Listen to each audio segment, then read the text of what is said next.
बदन तो जला मेरा सहरा की धूप में मगर, बदन तो जला मेरा सहरा की धूप में मगर, मंजिल के आबशार मरहम बन गए।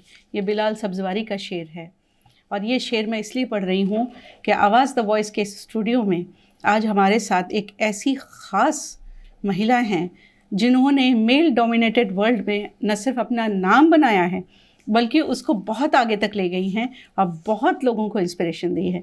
मैं बहुत ज़्यादा वक्त न लेते हुए आपको जल्दी से इनके बारे में बताती हूँ, फिर हम इनसे बात करेंगे। इनका नाम है Fauzia Dastango. I know it rings the bell.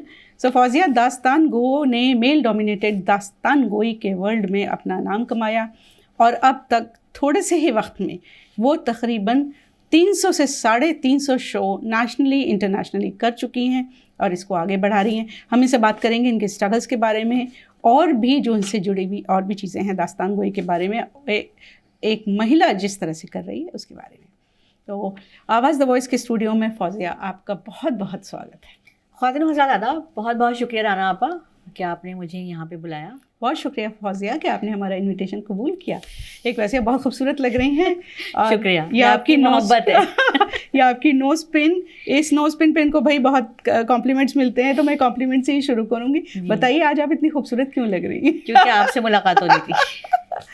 तो बहुत ही प्यारी हैं ये और इनके स्ट्रगल्स इनके चेहरे से जाहिर नहीं होते।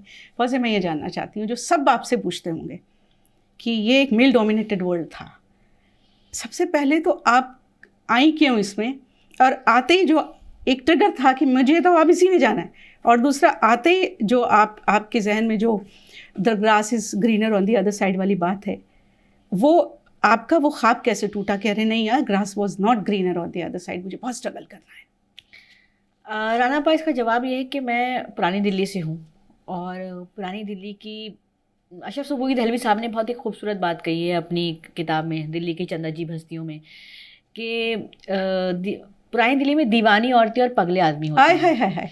तो दीवानी औरतें और पगले आदमियों के साथ मैं पल के बड़ी हुई हूँ। तो वहाँ ये दास्तान और कहानी कहना जो है ये हम मतलब ये चप्पे चप्पे पर है वहाँ पर।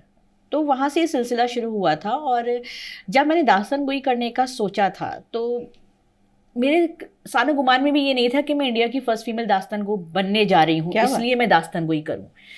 दास्तान गोई से ये वो चीज़, मैं नौकरी कर रही थी अच्छी खासी, मैं प्रोफेसर थी state council of research and education training में, और लेकिन हमेशा लगता है ना कि जैसे ज़िंदगी में कहीं कुछ छूट रहा है, कुछ है जो नहीं है।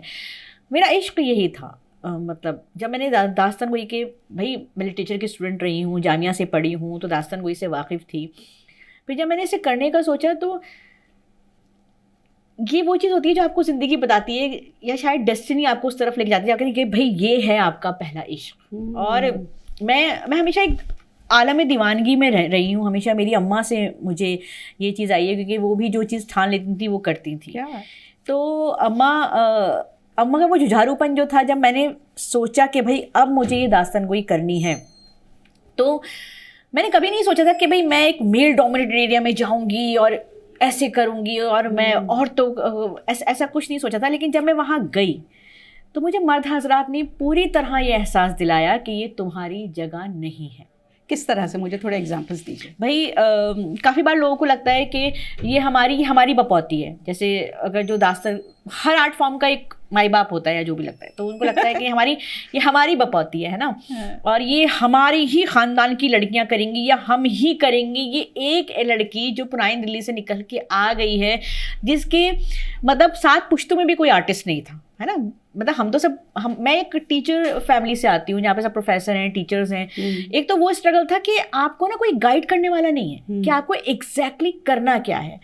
आपको भाई मैंने थिएटर प्लेस देखे हैं, स्कूल में मैंने कव्वाली में बड़ा परफॉर्मेंस किया, और मैं किसी दिल्ली के बहुत हाई क्लास स्कूल से भी नहीं हूँ। मैं एक बुलबुल खाने स्कूल से पढ़ी हुई उर्दू मीडियम की लड़की हूँ वहाँ से। तो वो एक स्ट्रगल था कि एक तो कोई माई बाप नहीं है मेरा इस फील्ड में, गॉड फादर जिसे कहते हैं। एक तो वो स्ट्रगल है कि आपको अपने रास्ते चलना है।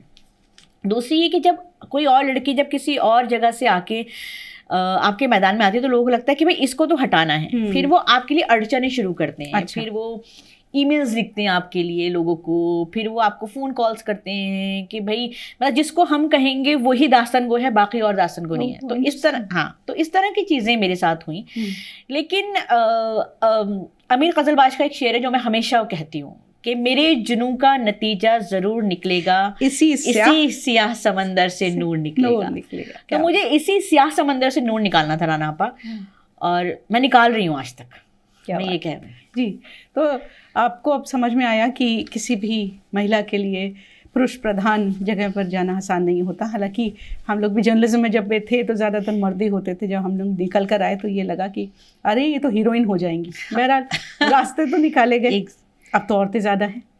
तो मैं आपसे ये जानना चाह रही हूँ कि दास्तान गोई करते में जो आप बड़े बड़े डायलॉग्स, मोनोलॉग्स याद करती हैं, तो ये प्रोसेस मुझे बताइए कि ये आसान तो नहीं होता। बिल्कुल आसान नहीं होता। तो how do you prepare for all that? देखिए, ये मेरा तरीका है कि जब भी हम दास्तान गोई के स्क्रिप्ट याद करते हैं, जैसे काफ़ी बार लोगों को लगता है, मेरे पास फ़ोन कॉल आते हैं राना पर, मुझसे कहते हैं बस परसों ये शो करना है और ये टॉपिक है।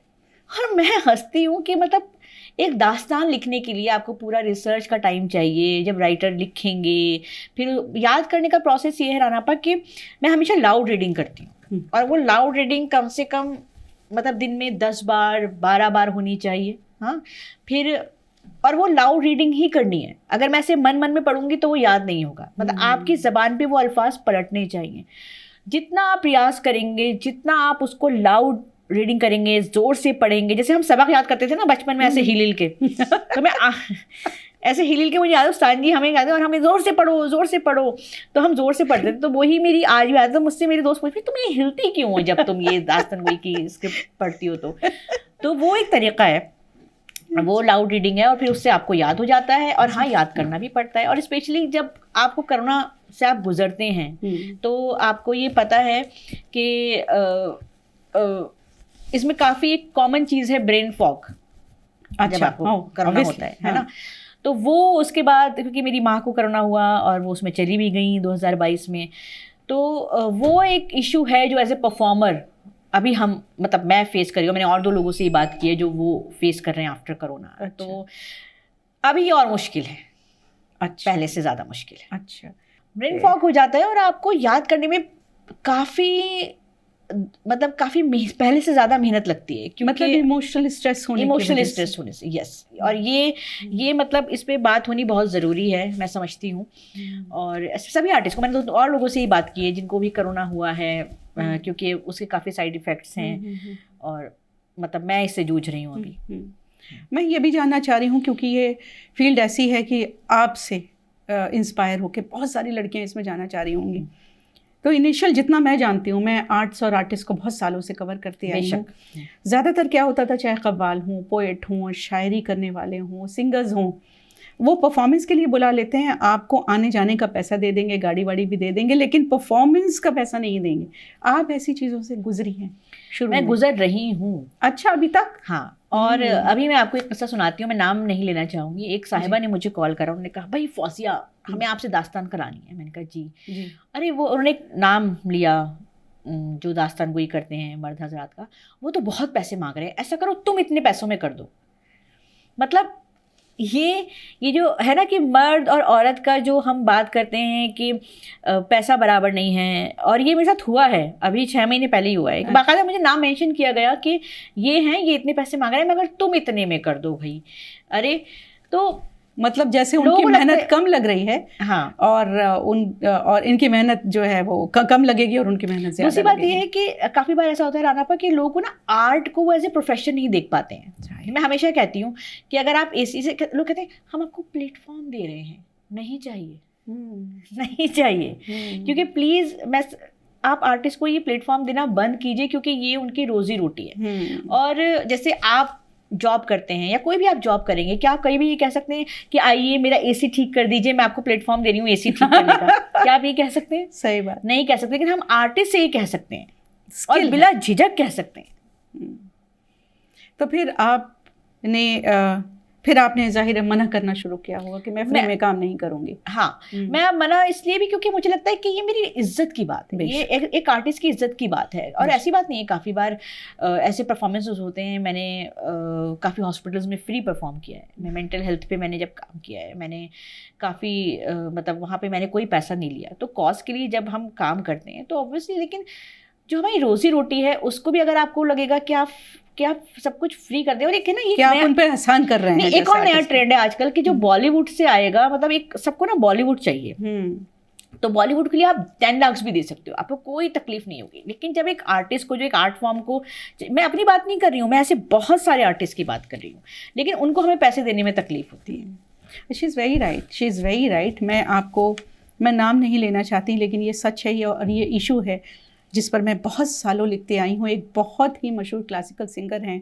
उनसे एक बार इंटरव्यू करते वक्त जब मैंने कहा कि आपको किस तरह की चीज़ें फेस करनी पड़ती है, आर यू हैप्पी, तो वो रो पड़ी फ़ोन पर, और उन्होंने ये कहा मुझे तो फिर भी पैसे दे देते हैं, लेकिन मेरे साथ के जो लोग होते हैं, कंपनीज वगैरह, वो लोग उनको एक ही रूम में ऐसे ठूंस देते हैं कि जैसे वो भेड़ बकरी हो। Exactly. और बुरी कंडीशंस में, खाना दिया नहीं दिया, नाश्ता पूछा नहीं पूछा, बस वो ये चाहते हैं कि परफॉर्मेंस के टाइम वो तैयार होकर आएँ, सज धज कर आएँ, भूखे हैं नहीं हैं कुछ नहीं है, लेकिन पैसा जो है वो पीनट्स की तरह देकर उनको लगा कि एहसान कर रहे हैं। हाँ। तो मुझे लगता है कि आवाज़ द वॉइस के मन से मैं ये कहना चाहती हूँ, जैसे फौजिया ने आपके सामने ये बात रखी कि इन चीज़ों को उठाना चाहिए और आर्टिस्ट को उसकी इज्जत, वो पेट्रनेज मिलना चाहिए जो पुराने ज़माने में मिला करता था। और इसको एक प्रोफेशन की तरह देखिए आप लोग जी। मतलब ये एक प्रोफेशन है, जैसे कोई भी सब यहाँ पे कैमरामैन है या सबको पैसे मिलते हैं, तो ये हर एक का, हम जो भी हमारी आर्टिस्ट कम्युनिटी है, ये हमारा प्रोफेशन है। ये हम शौक या शोज़ नहीं, ऑब्वियसली हमारा पैशन है, शौक़ है, इश्क है, हमने उसको, ये हम खुश नसीब हैं कि हम उसको अपना प्रोफेशन बना सके हैं, लेकिन इसको हमारा प्रोफेशन ही रहने दीजिए प्लीज़। फौजिया जी, ये जानना चाहती हूँ कि आपने कब से काम शुरू किया, कितने साल हो गए आपको करते? मैं 2006 से शुरू किया। 2006 से उन्होंने शुरू किया। ऐसी कोई चीज़ जो आप मुझे बताना चाहेंगी, जैसे यंग लोगों को इंस्पायर करने के लिए कोई चीज़ है आपके पास? उसके बाद एक सवाल और है मेरे पास आपके लिए। मैं यंग लोगों से बस एक चीज़ कहना चाहती हूँ कि भेड़ चाल ना बने। ये जो सोशल मीडिया की जो ये चीज़ है ना, ये जो लाइफ में ना कोई शॉर्टकट नहीं होता। क्या बात है। हाँ, मतलब मैं सोशल मीडिया की ये जो शॉर्ट्स, ये छोटी छोटी चीज़ें हैं, मैं उससे बहुत मुत्तफ़िक़ नहीं हूँ। मतलब हालांकि वो अच्छी चीज़ है, वो ट्रेंड है और टेक्नोलॉजी का अपना एक रोल है, मगर ज़िंदगी में है ना, लाइफ में किसी भी ज़िंदगी, किसी भी कभी कोई शॉर्टकट नहीं है, ये आप याद रखिए। There is no instant coffee, you mean to say? No. Fauzia, अमूमन ये होता है कि फौजिया हैं तो मुसलमान हैं, तो और ऊपर से दास्तान को हैं जो कि पब्लिक प्लेटफॉर्म पर जाके उनको करना है। कभी आपको डिस्क्रिमिनेशन का एहसास हुआ एक मुसलमान आर्टिस्ट होने के नाते? राना पर देखिए, एक तो ये पॉलिटिकल क्वेश्चन है, और मैं ये चाहूँगी कि मैं यहाँ पे सिर्फ अपने आर्ट फॉर्म के बारे में बात करूँ, और इसका जवाब मैं ये भी दे सकती हूँ कि मैं मुस्लिम हूँ, लेकिन मैं दास्तान राम अभी परफॉर्म करके आई हूँ उर्दू में, भोपाल में। मैंने महाभारत की है उर्दू में, मैंने राधा कृष्ण की है उर्दू में, और मैं कम्युनल हारमोनी पे बहुत दिल लगा के काम कर रही हूँ। और मेरे अभी भी नीचे पूछ रहे थे मुझसे कोई साहब कि आपकी सबसे फेमस, आपके मतलब कौन सी मशहूर दास्तान है भाई? जो मैं कभी राम बहुत सुन रहे हैं लोग आजकल, और महाभारत सुन रहे हैं लोग आजकल, और वो उर्दू में है, प्योर उर्दू में। तो क्या बात। देखिए, आवाज़ द वॉइस का भी मकसद यही है फौजिया कि हम लोग गंगा जमनी तहजीब पर बात जी। करते हैं। मैं तो पुरानी दिल्ली में पल के बड़ी हुई हूँ, तो हमारी होली, दिवाली, ईद, रमज़ान सब साझे हुआ करते थे। तो मतलब ये मैंने सुनी नहीं है, ये चीज़ देखी है, एक्सपीरियंस किया है। हाँ, मैं वहाँ मैंने जिया है उस चीज़ को। फौजी, मैं आपसे ये जानना चाहती हूँ कि कभी कभी ऐसा हुआ हो कि जैसे आपने ब्रेन फॉग की बात की, हाँ, शुरू में जब आपने परफॉर्म किया तो आप डरी इतने बड़े ऑडियंसेस को देख कर कि अरे क्या होगा, कोई परफॉर्मेंस में कभी कोई झोल आया, फिर आपने सीखा क्या क्या बीच में, आपके टेक अवेज क्या रहे? पहली बात तो ये है कि जब आप स्टेज पे जा रहे हैं तो आप ये भूल जाइए कि लोग आपके सामने बैठे हुए हैं। हाँ, मतलब पहली बार, काफ़ी बार ना, जैसे पहले कोई हिलता भी था तो मैं डिस्टर्ब हो जाती थी। हाँ, आपके साथ वाले जो हैं। हाँ। अभी मेरे शोज होते हैं, लोग ऐसे जा रहे होते हैं, मुझे परफॉर्म करना है तो भाई मुझे परफॉर्म करना है, अब तो मैं हूँ, स्टेज है और परफॉर्मेंस है, बस। हाँ, दूसरा मेरा टेक अवे ये है कि अभी हुआ मेरे साथ कि मेरे शो में ही साउंड बंद हो गया। अच्छा। और मैं परफॉर्म कर रही हूँ, मगर मैं रुकी नहीं। पहले जब मैं नई नई थी तो शायद मैं रुक जाती, लेकिन अभी मैं रुकी नहीं। तो वहीं पे मतलब मैं बगैर माइक के बोल रही हूँ और वो आ रहे हैं दोबारा और माइक वो चेंज हो रहा है और मैं परफॉर्म कर रही हूँ। एक ठीक सच्चे है, आर्टिस्ट। तो ये चीज़ है ना, आप तजर्बे के साथ सीखते हैं। ये चीज़ आपको कोई सिखा नहीं सकता कि देखो अगर ऐसा होगा तो तुम ऐसा करना। और काफ़ी बार ऐसा होता है कि हम चीज़ सीखी हुई भी कभी कभी फेल हो जाती है स्टेज पे जाके। तो वो मोमेंट है ना, वो लम्हा है, वो आपको सिखा के जाता है, वो लर्निंग है आपकी। काफ़ी बार अभी भी एक एग्जांपल दीजिए, बड़ी इंटरेस्टिंग बात कही आपने। जैसे अभी जब मैं परफॉर्म कर रही थी तो अमूमन ऐसा होता नहीं है, क्योंकि हम मुशायरा तो करेंगे, मुकर्रर इरशाद मुकर्रर इरशाद मुकर्रर इरशाद, अमूमन लोग शांति से सुनते हैं। नहीं, मुकर्रर इरशाद दोबारा कहिए, इसे दोबारा कहिए, इतना पसंद आया। अच्छा। कभी नहीं हुआ दास्तान में, लेकिन इस बार हुआ। ठीक है, तो मैंने कहा जी बिल्कुल, क्योंकि दास्तान तो एक मतलब बिना किसी भी ब्रेक के चल रही है ना, रवानी नहीं प्लीज इस मुकर्रर इरशाद ये तो बहुत ही अच्छा था, आप दोबारा सुनाइए। तो मतलब ऑडियंस में जब इतनी डिमांड तो फिर दोबारा सुनाया, जो कि ऐसा कभी नहीं हुआ। अब अगर मैं एज एन आर्टिस्ट वहाँ पे कहती अरे मेरी तो दास्तान ब्रेक हो जाएगी, मेरा तो ये सीधा सीधा जा रहा है, मैं तो यही सीख कर आई हूँ, मैं तो यही रियाज करके आई हूँ, मैं तो ऐसे ही करूँगी। तो ये जो रिजिडिटी है ना, ये अभी, लेकिन अब बार बार भी आप ये नहीं कर सकते, ये भी हमें ऑडियंस को बताना होगा। रिदम होता है। हाँ। लेकिन उस वक्त मैंने कहा नहीं, मैं दोबारा सुनाती हूँ। तो अब ये वो लम्हा था जो मेरी लर्निंग थी कि अब मुझे इसमें कैसे रिएक्ट करना है। दूसरी बात ये कि काफ़ी बार ना ऑडियंस वेरी करती है। अच्छा, हमेशा आपको ऑडियंस जो है वो कभी मुश्किल ऑडियंस भी मिलती है। मतलब क्या मतलब हुआ मुश्किल ऑडियंस? मुश्किल ऑडियंस मतलब देखिए, हमारे जो आर्ट फॉर्म है उसमें कोई म्यूजिक नहीं है। कई बार लोग ऐसे होते हैं कि अभी मैं 400 लोग थे जब मैं भोपाल में रविंद्र भवन में परफॉर्म करके आई हूँ, पिन ड्रॉप साइलेंस था, पिन ड्रॉप साइलेंस, और मतलब इतना अच्छा वो शो गया है। और लेकिन काफ़ी बार ऐसा होता है कि लोगों को यही नहीं समझ में आता कि हम बोल रहे हैं, इट्स नॉट दैट कि वो आपको डिसरिस्पेक्ट कर रहे हैं, राइट, लेकिन वो बोल रहे हैं, उनको अब जैसे फोन पर बात कर रहे हैं, हाँ हेलो, अब आपके सामने कोई बैठा है और हेलो, तो ये चीज़ आपको डील करनी आनी चाहिए। और ये आप, इसका ना कोई गुरु मंत्र नहीं है, इसके लिए कोई कैप्सूल नहीं है कि अब मैं आपको देखिए ये होगा तो ये करना, ये होगा तो ये करना। और ये हर आर्टिस्ट मेरे ख्याल से, और मैंने और लोगों से ही बात की है, वो भी अपनी अपनी लेवल पे डील करते हैं। कभी कोई गा रहा है, उसका तबला उतर गया उसी वक्त ही, तो हर एक, लेकिन अब सिचुएशन को डील करना आना चाहिए। क्या बात, ये स्किल है। आपने बड़ी अच्छी चीज़ मुझे याद दिलाई फौजिया। एक बार नसीरुद्दीन शाह साहब का प्ले देख रही थी मैं, शायद लियर था, किंग लियर, वो रत्ना पाठक शाह के साथ वो करते हैं। तो एक साहब, ये भी हम कह रहे हैं कि ये इशूज़ होते हैं, ऑडियंसेस को तमीज़ होनी चाहिए, ये अदब की चीज़ें हैं और उसको अदब के साथ बैठ के देखना है। तो एक साहब बीच में फ़ोन लेकर, हाँ भाई कितना माल आया, would you believe this, it was in Delhi का सबसे बड़ा ऑडिटोरियम था, हाँ भाई इतना सामान भिजवा दियो, हाँ इतना, और पूरा परफॉर्मेंस उनका चल रहा है, अंग्रेज़ी का प्ले था उनका।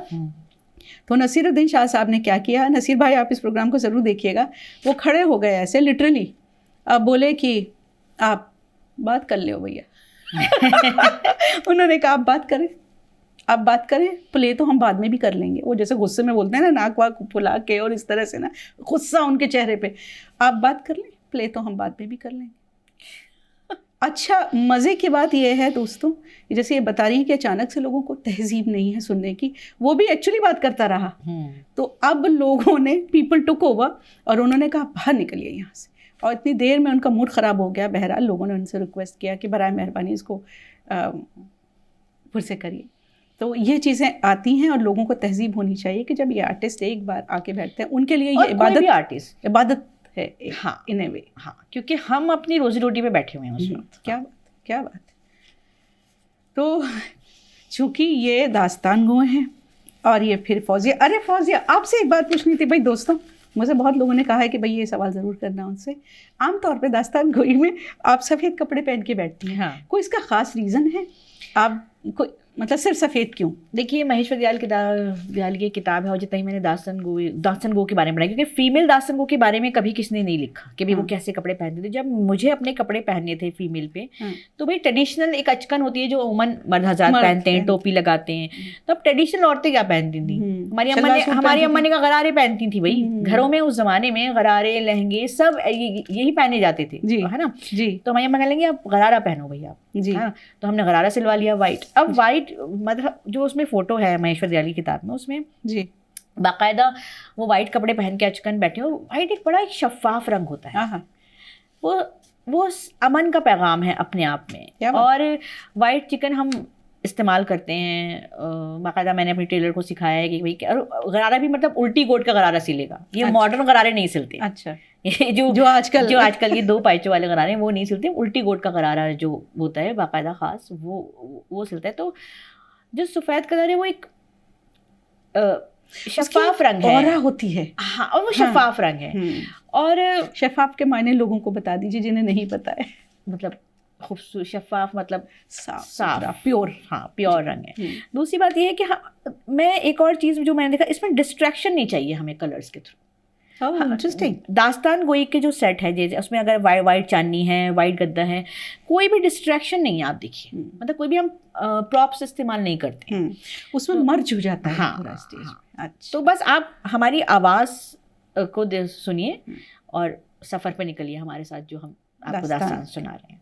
क्या बात है। तो एक चीज़ और, फौजिया को अगर आप गूगल पे सर्च करेंगे तो आएगा फौजिया दास्तान गो। इनका नाम ही फौजिया दास्तान गो है। फौजिया, आपका पूरा नाम क्या है? मेरा नाम था फौजिया। जब मैं स्कूल में थी तो हमारी जो टीचर थी, जब अटेंडेंस लेती थी, कई फौजिया थी। तो वो हर एक के सरनेम से पुकारती थी। मुझे बड़ा गुस्सा आता था कि भाई मेरा नाम क्यों नहीं लेती हैं। मैंने सरनेम 10th क्लास जब आई, मैंने अपनी अम्मा से कहा मैं नहीं लगाऊंगी सरनेम। क्या नाम था आपका? फौजिया, बस। ठीक है, ओके। हाँ, मतलब तब फौजिया खान नाम था मेरा। मैंने ओके भाई, क्योंकि उनको पता है भाई मेरी लड़की जो है मेरी, ये है ज़िद्दी और ये हमेशा इसको जो करना है वो करके रहेगी। फिर जब मुझे लगा कि मेरी पहचान क्या है, अब तो फौजिया से ऊपर भी दास्तान गो हो गया ना, तो फिर मैंने कहा अब ये सरनेम है मेरा। अगर अब कोई मुझे दास्तान गो नाम से पुकारता है तो मेरे लिए एजाज़ की बात। क्या बात, ये मैंने अर्न किया है, ये मैंने कमाया है। क्या बात। तो इस सरनेम की बात ये है। हाँ, तो अब ये फौजिया खान नहीं है, फौजिया दास्तान गो है। तो मैं थोड़ा सा आपकी फैमिली के बारे में जानना चाहती हूँ, थोड़ा बताएं कि। ज़रूर। मेरे भाई हैं जो कॉर्पोरेट में अच्छी जॉब करते हैं। मेरी अम्मा हैं, अब्बा हैं, मेरी भतीजी हैं, मेरी भाभी हैं, घर में प्रोफेसर हैं, पढ़ाती हैं दौलत राम कॉलेज में। जी, क्या बात है, मतलब अदब की दुनिया से जुड़ी हुई। फौजिया दास्तान गो आवाज़ द वॉइस की स्टूडियो में आए और हम इनसे ये ना कहें कि भाई थोड़ा तो गुजारिश ना करें कि सुना दो, तो ये तो हो ही नहीं सकता। और जितना मैं जानती हूँ कि चूँकि ये मुझे आपा कहती हैं, ये इनकार भी नहीं करेंगी। हाँ, बिल्कुल। तो आपा, इस प्रोग्राम को ख़त्म करने से जस्ट पहले मैं इनके लिए एक शेर कहना चाहती हूँ। मैंने इनका सफ़र देखा है, बहुत स्ट्रगल, बहुत मेहनत की है इन्होंने, और आज जो इनका चमकता हुआ चेहरा आप देख रहे हैं, तो इसी बात का प्रूफ है कि इनके स्ट्रगल का इनको रिज़ल्ट मिल रहा है। ये आपकी मोहब्बत है राना आपा, आप शुरू से इस सफ़र में शामिल रही हैं मेरे साथ। बहुत शुक्रिया, आपकी मोहब्बत है। इनके लिए मेरा ये शेर है कि किस्मत ही हरा दे तो और बात है, गुलेलों से कभी बाज मरा नहीं करते। तो बाज साहिबा जी, बिल्कुल ही है। तो ब्रज नारायण चकबस ने जब राम जा रहे हैं वनवास पे, उन्होंने उस पर जो एक बहुत मशहूर है, सब ने सुन रखा होगा, तो रुखसत हुआ वो बाप से लेकर खुदा का नाम, राहे वफा की मंजिले अव्वल हुई तमाम, मंजूर था जो माँ की ज़ियारत का इंतज़ाम, दामन से अश्क पोंछ के दिल से किया कलाम, इजहार बेकसी से सितम होगा और भी, देखा हमें उदास तो गम होगा और भी। तो ये पूरी दास्तान आप सुनिए। दास्तान राम मौजूद है यूट्यूब पे, फौजिया दास्तान गो के चैनल पे जाइए और पूरी दास्तान वहाँ सुनिए। और ये दास्तान इन्होंने लिखी है, दास्तान राम दानिश इकबाल साहब ने लिखी है। तो फौजिया, आवाज़ द वॉइस के इस चैनल पर आने के लिए आपका बहुत बहुत शुक्रिया। रानापा, मैं आवाज़ द वॉइस चैनल का और तमाम अपने हाजरीन का और रानापा आपका बहुत शुक्रिया अदा करती हूँ। बहुत शुक्रिया इस मोहब्बत के लिए। बहुत शुक्रिया।